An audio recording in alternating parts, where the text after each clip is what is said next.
Hello viewers, చనిపోయిన తర్వాత మనుషులను పాతి పెట్టడం అనేది మామూలు విషయమే. కానీ అదే మనిషిని ప్రాణం ఉండగానే పాతి పెడితే ఎలా ఉంటుంది? 6 అడుగుల పెట్టెలో 5 అడుగుల భూమి లోతులో చుట్టూ చీకటి, పీల్చుకోవడానికి గాలి లేకుండా ప్రాణం విలువలాడిపోతుంటే ఎలా ఉంటుంది? ఊహించుకోవడానికే భయంగా ఉంది కదా. 18, 19వ శతాబ్దంలో ఇలా ప్రాణంతోనే చాలా మందిని పాతి పెట్టేవారు. కారణము ఇప్పుడు ఉన్నట్టుగా టెక్నాలజీ అనేది ఏ ఫీల్డ్ లో కూడా అంతగా డెవలప్ కాలేదు, ముఖ్యంగా మెడికల్ ఫీల్డ్. అప్పట్లో ఉన్న డాక్టర్స్ ఎవరైనా చనిపోయారని సమాచారం అందితే వెంటనే వెళ్లి హార్ట్ బీట్, పల్స్ రేట్ ఇంకా శరీరం చల్లగా ఉంటే ఆ వ్యక్తి మరణించాడని డిక్లేర్ చేసేవాళ్ళు. వాళ్ళకు ఒక వ్యక్తి ప్యారలైజ్ అయినా, అన్కాన్షియస్ అయినా లేక కోమాలో ఉన్నా కొన్నిసార్లు హార్ట్ బీట్ తక్కువ ఉంటుందని ఇంకా టెంపరేచర్ అనేది కూల్ గా ఉంటుందని తెలియదు. కాబట్టి ఆ వ్యక్తి చనిపోయాడని ఫిక్స్ అయ్యేవారు. డాక్టర్లే ఇలా చేసేటప్పుడు సాధారణమైన ప్రజలు కూడా వీటినే పాటించేవారు. అందువల్ల చాలా మందిని హార్ట్ బీట్ లేకపోతే చనిపోయారని అనుకుని ప్రాణం ఉండగానే సమాధి పెట్టెలో పెట్టి సమాధి చేసేవారు. ఈ వీడియోలో అలాంటి కొన్ని వ్యక్తులను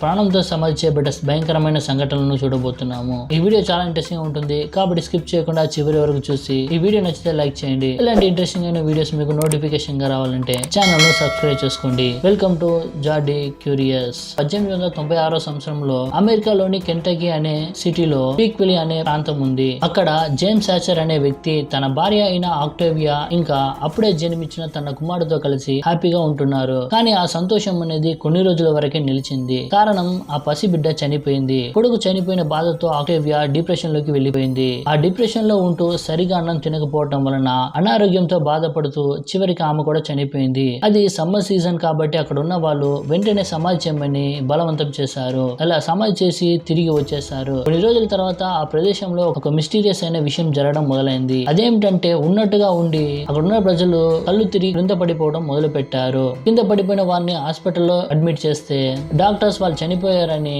వాళ్ళను కూడా సమాధి చేయమని చెప్పారు. ఇలా ఈ ఇన్సిడెంట్ అనేది కంటిన్యూస్ గా అవటం వలన డాక్టర్స్ ఏదో తేడాగా ఉంది అని కళ్ళు తిరిగి పడిపోయిన వారిని కొన్ని రోజులు అబ్జర్వేషన్ లో పెట్టాలని అనుకున్నాడు. అలా అబ్జర్వేషన్ పెట్టిన తర్వాత డాక్టర్స్ గుండె నోటికి వచ్చిందని చెప్పాలి. ఎందుకంటే వాళ్ళెవరూ చనిపోలేదు కానీ అందరూ కోమా స్టేజ్ లోకి వెళ్లిపోయారు. ఈ విషయము ఆక్టేవియా భర్త అయిన జేమ్స్ కు తెలియడం వలన అతను గుండెలు బాదుకొని డాక్టర్స్ ని చూసి మీరు చెప్పడం వలనే నా భార్యను సమాధి చేశానని చెప్తూ ఆక్టేవియాను పాతి పెట్టిన ప్రాంతానికి వెళ్తాడు. వెళ్లి ఆ పెట్టెను తెరిచి చూడగా భయంకరమైన విషయాలు అతను కనుగొంటాడు. అదేమిటంటే ఆ శవ పెట్టెను క్లోజ్ చేసే డోర్ లో గోళ్లతో గీరితే స్క్రాచ్ మార్క్స్ ఎలా ఉంటుందో అలా కనిపించింది. అది మాత్రమే కాదు, ఆక్టేవియా చేతి వేలులో ఉన్న గోరులు ఒకటి కూడా లేకపోయింది. ఎముకలు మాత్రమే బయట కనిపించాయి. అది మాత్రమే కాదు, బయటకు రావడానికి స్ట్రగుల్ చేస్తే ఎలా ఉంటుందో అలా సిమ్టమ్స్ అనేది ఆమె ఫేస్ ఎక్స్ప్రెషన్ లో కనిపించాయి. దీనిని చూసిన జేమ్స్ అక్కడనే కన్నీళ్లతో గుండెలు బాదుకున్నాడు. ఈ ఇన్సిడెంట్ అనేది మొట్టమొదటిసారిగా ప్రపంచంలోనే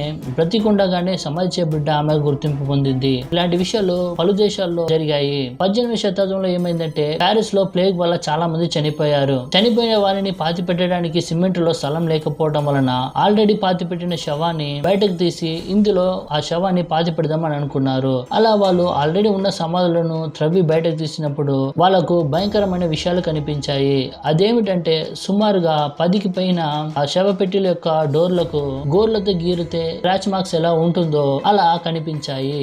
అంటే దీన్ని బట్టి మనకేం అర్థమవుతుందంటే ఇలాంటి విషయాలు ప్రపంచంలో పలు దేశాల్లో ప్రాణం ఉండగానే సమాధి చేశారని అర్థమవుతుంది. అది ఫిబ్రవరి 1884 యానా హాక్వాల్ట్ అనే ఆమె తన సహోదరుని వివాహం కోసం బయలుదేరింది. అక్కడ మ్యారేజ్ అంతా బాగా జరగడం వలన చాలా సంతోషంతో ఫ్రెండ్స్ తో కలిసి మాట్లాడుతుండగా సడన్ గా కింద పడిపోయింది. వెంటనే డాక్టర్స్ వచ్చి పల్స్ రేట్ ఇంకా హార్ట్ బీట్ ని చూస్తారు. తర్వాత ఆమె మరణించిందని చెప్పారు. వెంటనే అక్కడ ఉన్న వాళ్ళంతా ఆమెను తీసుకుని వెళ్లి సమాధి చేశారు. సమాధి చేసి కొన్ని గంటల తర్వాత ఆనా ఫ్రెండ్స్ ఏదో సందేహం ఉందని ఆనా చనిపోలేదని చెప్పారు. ఆ సందేహంతో వెంటనే వెళ్లి సమాధిని త్రవ్వినప్పుడు ఆనా మృతదేహం పల్టీ కొట్టినట్టుగా, ఆమె వేళ్ల ఎముకను కొరికినట్టుగా మరియు ఆమె చేతుల నిండా జుట్టు ఉన్నట్టుగా గుర్తించారు. ఆమె సజీవంగా సమాధి చేయబడింది. ఇంకా ఊహించలేని బాధను అనిపించిందని స్పష్టమైంది. 1937లో ఫ్రాన్స్ కు చెందిన 19 ఏళ్ల కుర్రాడైన ఏంజెలో హెస్ మోటార్ సైకిల్ తీసుకుని రైడ్ కి వెళ్తాడు. అతనికి వాహనం సరిగా నడపడానికి రాకపోవడం వలన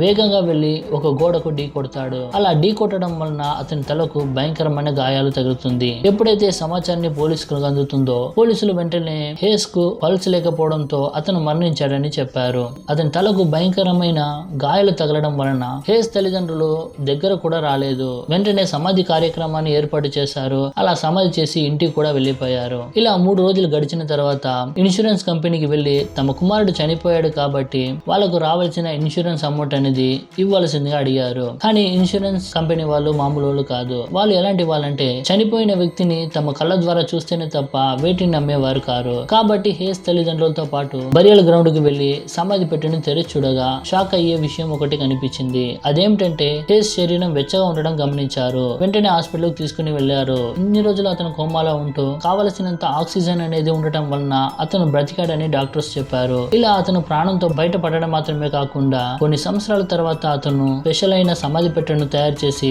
సాహసాలు కూడా చేశాడు. ఇంకో విచిత్రమైన సంఘటన ఏమిటంటే 1993లో సౌత్ ఆఫ్రికాలో జోనస్బర్గ్ అనే ప్రాంతానికి చెందిన సైఫన్ విలియం అనే 20 ఏళ్ల అబ్బాయి తన ఫియాన్సీతో కలిసి లాంగ్ డ్రైవ్ కి కార్ లో వెళ్తాడు. అలా లాంగ్ డ్రైవ్ ను ఎంజాయ్ చేస్తూ వేగంగా వెళ్లడం వలన ఒక భయంకరమైన యాక్సిడెంట్ జరుగుతుంది. ఆ యాక్సిడెంట్ లో సైఫన్ ఫియాన్సేకు చిన్న చిన్న గాయాలతో ప్రాణంతో బయటపడుతుంది. కానీ సైఫన్ మాత్రము అక్కడనే మరణించాడని అతని బాడీని మార్చరీకి తీసుకుని వెళ్తారు. తీసుకుని వెళ్లి ఒక మెటల్ బాక్స్ లో అతని శరీరాన్ని ఉంచి వెళ్లిపోతారు. అలా 48 గంటలు గడిచిన తర్వాత ఆ మార్చల్లో ఎవరో అరుస్తున్నట్టుగా వాచ్మెన్ కి అరుపులు వినిపించాయి. మనమైతే దెయ్యమని దగ్గర కూడా వెళ్ళాము. కానీ వాచ్మెన్ మాత్రం భయపడకుండా ఆ మెటల్ బాక్స్ ని తెరిచి చూడగా సైఫన్ ప్రాణంతో ఉన్నట్టుగా కనిపించాడు. వెంటనే తనకేమైందని తెలుసుకొని హాస్పిటల్లో అడ్మిట్ అయ్యాడు. అలా కొన్ని రోజులు అయిన తర్వాత తన ఫియాన్సీ దగ్గరకు వెళ్లి మనం పెళ్లి చేసుకుందామా అని అడుగుతాడు. అప్పుడు ఆమె నేను రానని ఆమె పెళ్లికి ఒప్పుకోదు. ఇలా టెక్నాలజీ డెవలప్ కానప్పుడు ఇలా జరగడం అనేది ఏదో తెలియకుండా జరిగిపోయిందని మనం అనుకోవచ్చు. కానీ టెక్నాలజీ అనేది ఇంత అడ్వాన్స్ గా ఉన్నప్పుడు కూడా ఇలాంటి సంఘటన జరిగింది. అది ఎప్పుడంటే 2018 బ్రెజిల్ లో రోజ్ ఏంజలినా అల్మెడినా అనే ఆమెకు 2 సార్లు హార్ట్ అటాక్ కంటిన్యూస్ గా రావటం వలన హార్ట్ బీట్ అనేది ఆగిపోయింది. దీనిని గమనించిన వాళ్ళ పేరెంట్స్ ఆమె చనిపోయింది అనుకుని ఆమెను సమాధి చేశారు. కొన్ని రోజుల తర్వాత వాళ్ళకు సందేహం వచ్చింది. అదేమిటంటే వాళ్ళ కూతురుకు ఇంతకు ముందే ఇలాంటివి వచ్చేవని, కానీ ఎప్పుడు హార్ట్ బీట్ అనేది ఆగిపోలేదని వాళ్ళు చెప్పారు. ఇంకా వాళ్ళు ఏం చేస్తారంటే సందేహంతో ఆ సమాధిని తెచ్చినప్పుడు వాళ్ళు పొరపాటును తెలుసుకున్నారు. ఆ సమాధి పెట్టెలో రోజ్ ఏంజలైన 11 రోజులు ప్రాణంతో బయటపడడానికి కష్టాలు పడినట్టుగా డాక్టర్స్ చెప్పారు. ఆ పెట్టెలో కొన్ని రక్తం మరకలు, చేతి గోళ్లు ఆ కాఫిన్ యొక్క డోర్ ను గీరినట్టుగా, ఇంకా ఆ డోర్ ను బయటకు ప్రయత్నించినట్టుగా కనిపించాయి. సో ఇలాంటి సంఘటనలను మీరు ఇప్పుడే ఫస్ట్ టైం వింటున్నారంటే ఈ వీడియోను లైక్ చేయండి. ఇలాంటి మరిన్ని ఇంట్రెస్టింగ్ వీడియోస్ కోసం ఛానల్ ని సబ్స్క్రైబ్ చేయండి. మళ్ళీ ఒక అసమైన వీడియోతో మేము ముందుకు వస్తాను. Until then bye.